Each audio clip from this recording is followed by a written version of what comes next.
Doctor Manmohan Singh గారికి అత్యున్నత పురస్కారం భారత రత్నను ప్రదానం చేయాలని కేంద్ర ప్రభుత్వాన్ని కోరుతూ ఈ సభ తీర్మానం చేస్తుంది.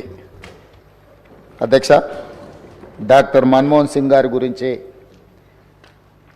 ఈ దేశంలో ప్రతి యువకుడికి, ప్రతి రైతుకు, ప్రతి పేదవాడికి మనం ప్రత్యేకంగా చెప్పవలసిన అవసరం లేదు.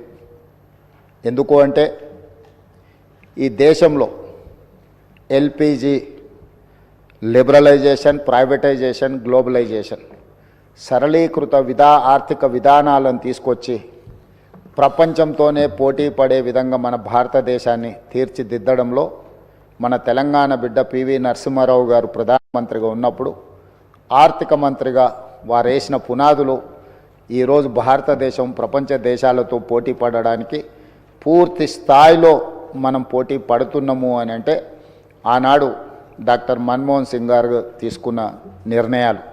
అదేవిధంగా అధ్యక్ష, ఈరోజు ప్రపంచమే గర్వించదగ్గ ఆర్థికవేత్త, ఈ ఆర్థికవేత్త ఈ దేశం కోల్పోవడం అనేది మనకు తీరని లోటు. ఈ లోటు వారి కుటుంబానికే కాదు, యావత్ దేశానికి, ప్రపంచానికే ఒక గొప్ప తత్వవేత్త, ఆర్థికవేత్త, గొప్ప నాయకుడిని కోల్పోవడం జరిగింది అధ్యక్ష.